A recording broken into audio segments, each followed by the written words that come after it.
Well, thank you all so much for coming out today, and I'd like to extend a warm welcome to the Taubman Museum of Art. We're so pleased to have you come in today and spend some time with us. And so over the next 3 hours or so, what I wanted to talk to you about was looking at some of our collections. See, you're not even awake, okay? We're not 3 hours. We've got 30 minutes with you or thereabouts, so don't worry. We're going to get you up into the galleries, though, and take a wonderful tour, look at our collection, look at some temporary exhibitions. As you probably know, we've only been open for a few months, and we're going strong. We've got lots of people coming in, checking out the art, and so it's just been a really exciting project to be a part and to create these educational programs that we've been creating for students and for adult groups. And so what I'd like to talk to you today about, a little bit about, is really how we use the art in an educational manner to get people excited about art, to learn more about the art. And as we look at the problems that we're facing in education today, and we're facing many, are we not? You just open the paper and you see all sorts of crises in education. No child left behind. How are we going to get so many kids to pass the test? 100% in each reporting demographic group. 100% must pass by 2013 in order for a school to be accredited. Right? That's a huge goal to try and meet.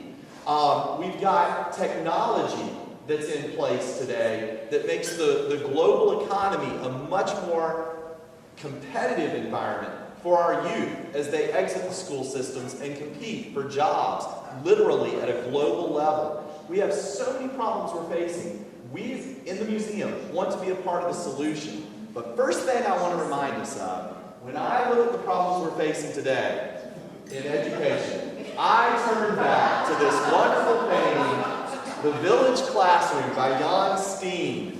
Now, unfortunately, you won't see this painting here today. It's not in our collection, but it's a wonderful piece, again, to remind me there's been problems in education for a long time. We've always had the disengaged student, have we not? The classroom terrorist that is disrupting the lesson.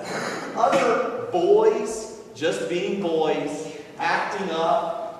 The young girl helping other students. Nice little tranquil scene here.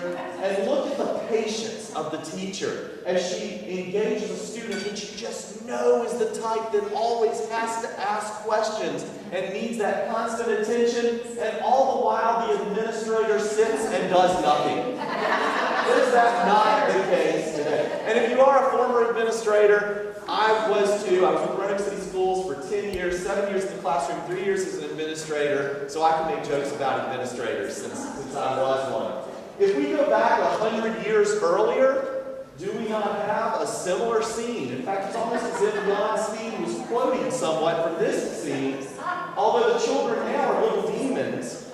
And of course, this is one problem I hope no teacher ever has to deal with, a little flasher. And of course, we hope teachers don't turn to this form of punishment in this day and age, corporal punishment. But my favorite part is, look what the administrators become. So, the thing to remember here too, though, is you will learn nothing unwillingly. Is that not a terrific motto, though? Even as we continue to be lifelong learners in life, which I know you all are, because for one thing, you've chosen to come here today, and then also you support educational movements and students getting education. And so I know you think education is important, and it is, but isn't it true that unless you're willing to learn, nothing much is going to happen? And I would tell every teacher I know to have this on their laptop, as the wallpaper, except for a couple of the images that might not go over well, so we probably don't want to do that. But the motto is terrific. So how do we get students, how do we get adults in this culture to get excited about art and about learning? And I think art is a natural way to do